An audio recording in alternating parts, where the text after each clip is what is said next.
So, now that I have hubristically titled this sermon, "It Won't Be Boring," I promise that should you find it so, you can at least look forward to hearing Sarah Kraft sing again very shortly, which should have the power to get just about anyone through just about anything and to melt even the largest ice patches or snowy banks outside. So, we can clap again, that's okay. It's coming back, she's gonna come back. So, with that promised land on the horizon, I hope you won't mind wandering through the desert with me for a few minutes. Today's title comes not so much from the fact that I often pray that these little talks won't bore you, and more from that little meditation quotation that is on the inside of your bulletin cover by Saint David Bowie. I've made no secret of my admiration and gratitude for this man and his work, and thankfully he said and wrote and sang tons of things that could continue to be excavated and exegeted for years to come. I hereby promise to only bring David Bowie up once or twice a sermon. Luckily, Bowie's work is completely appropriate for today's exploration. As suggested by our ancient testimony, we're talking about parables today. Those artful anecdotes that have been changing us for millennia and which still have the power to change us if we let them. Now, if you have no idea what a parable is, give me a little wink. No one will know. Okay. These are small stories. Tiny tales, lesson-laden legends that have existed for even longer than our Christian scriptures. But for those of us in the Christian tradition, when we hear the word parable, we often think of Jesus and the tales that he is said to have told, allegories about sowers and good Samaritans and prodigal children. This is the way that Jesus taught, through metaphor and somewhat frustratingly potent but peculiar imagery. On the surface, they include lots of images that Jesus' followers would recognize. But underneath that surface, they are much more than that.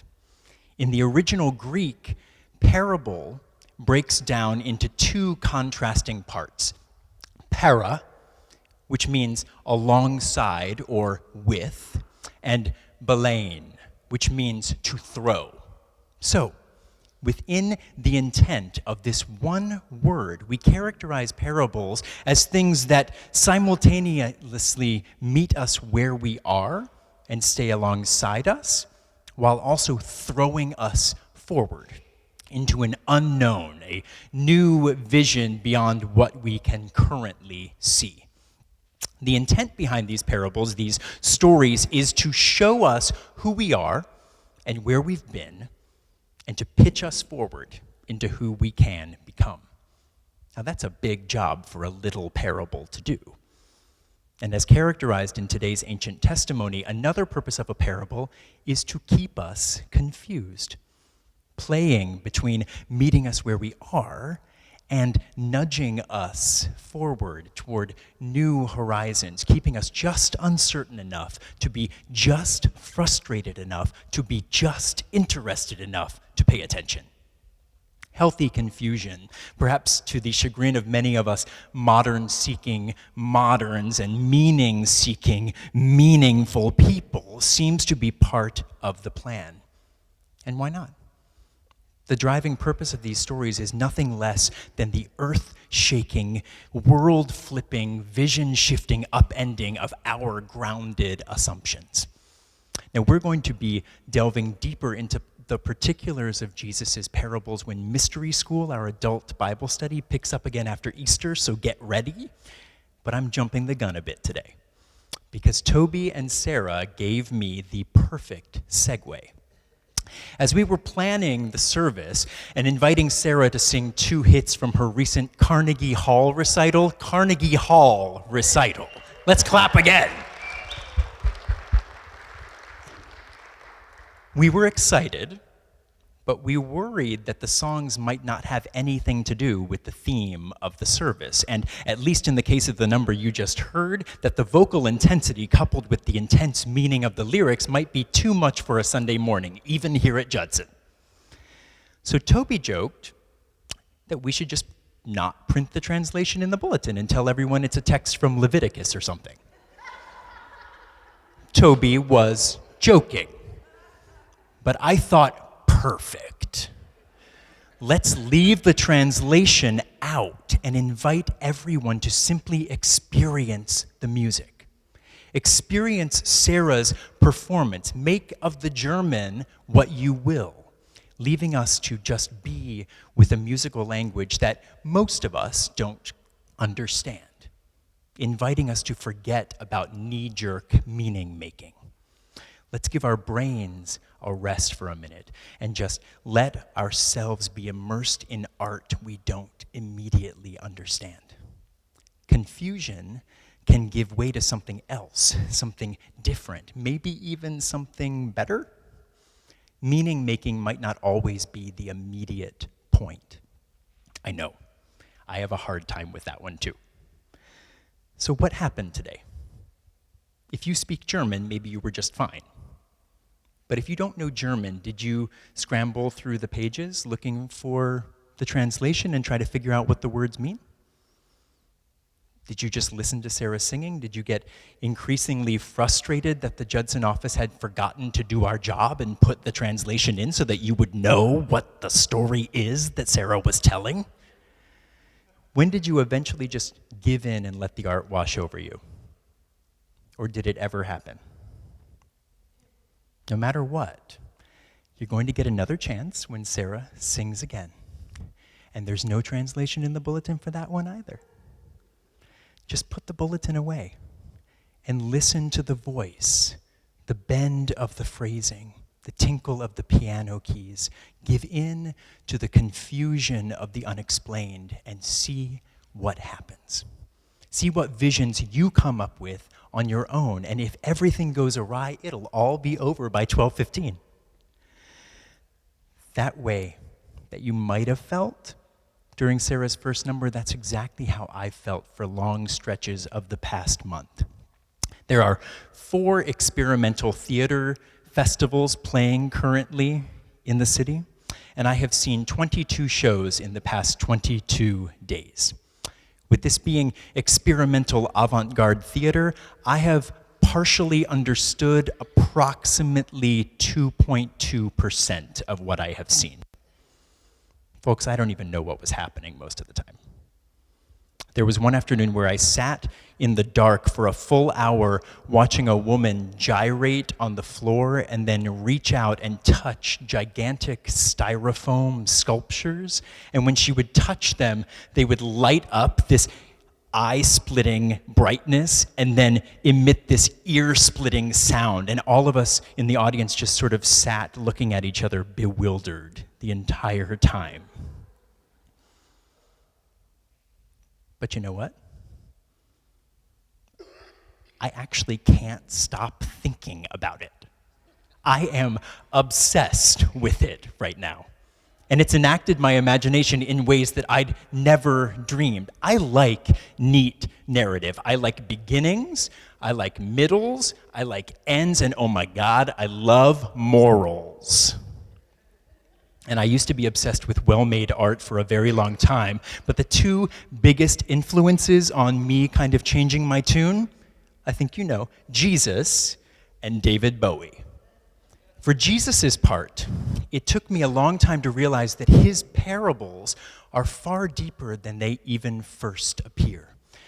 Most of us know the stories of the prodigal son and the Good Samaritan and all the rest, but these stories are prismatic.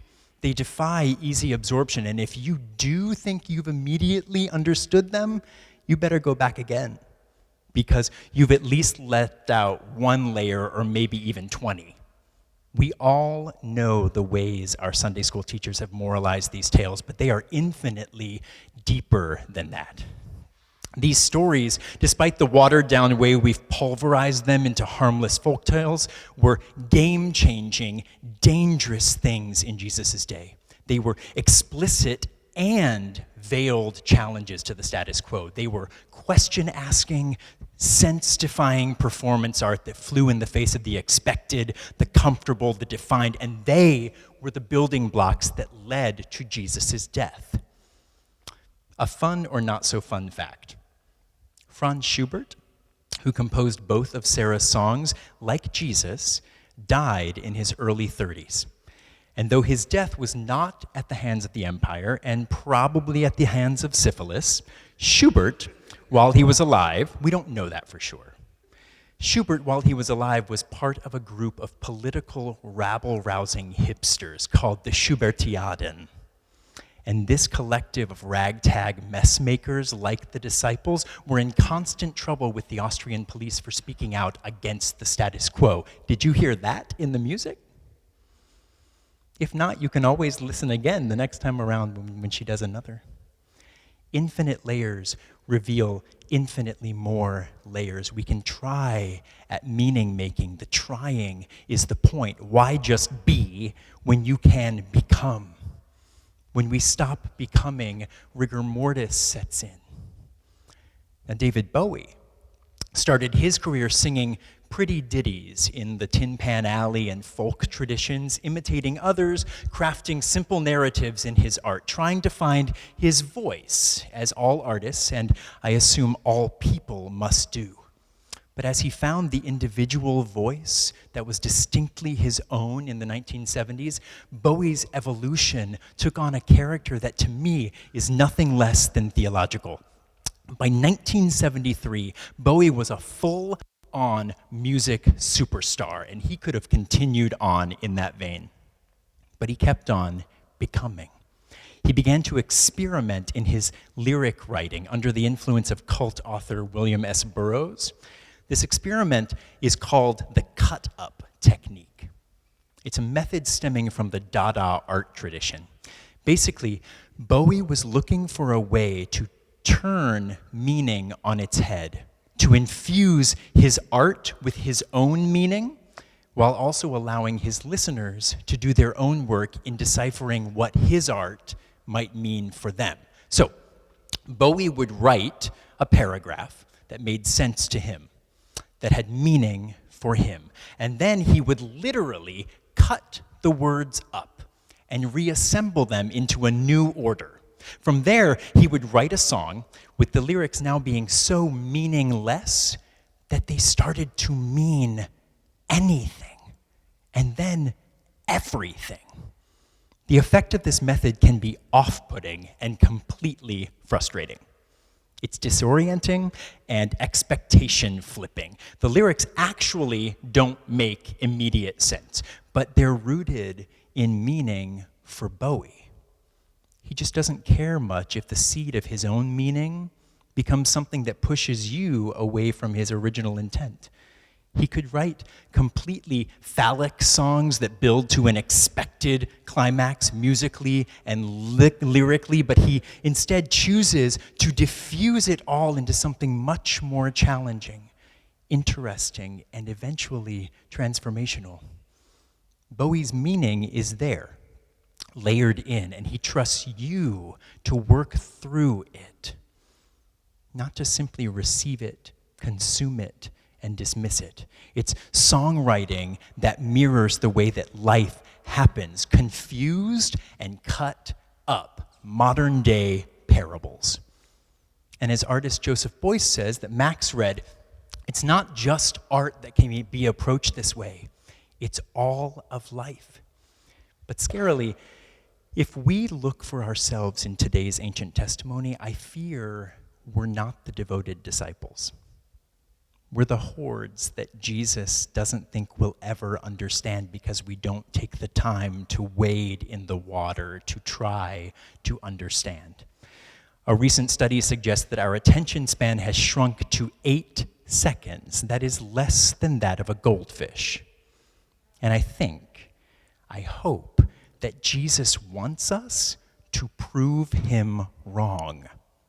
His teachings call us to a type of curiosity that doesn't actually come naturally to us. But the narrative arc of life is not phallic. It's not often a quick and steady rise to a satisfying climax. It's instead a more diffuse collection of happenings that are often confusing and confused, familiar and frustrating, and maybe eventually more satisfying and true. we get chances every day to prove Jesus wrong.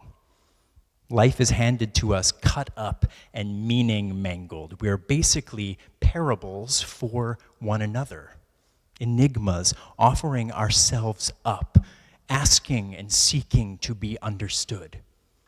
But seeking to be understood grows in power when we also seek to understand, when we seek to discern instead of dismiss. Maybe you seek to understand a budding young political movement, or an old-timer's argument against a recent social justice action, or a Sarah Palin speech. But disagreement and confusion are only the start of the story. Parables, even the bad or boring ones, are merely raw fodder for us to do the work to reform them and ourselves. They butt up alongside us and pitch us forward. And if we're always seeking to learn something, to become something, if we're always seeking to prove Jesus wrong by cutting up the unexpected, cutting up the expected, mixing them together, and rearranging ourselves into something new, I guarantee it won't be boring. So, speaking of failing, doing things a little off, doing things a little wrong, if you were here last week, we tried, or maybe didn't try so hard, at a song. So now I invite Toby to lead us into the desert once again. We're going to cut ourselves up, cut this song up, and see if we can get through it together. Toby.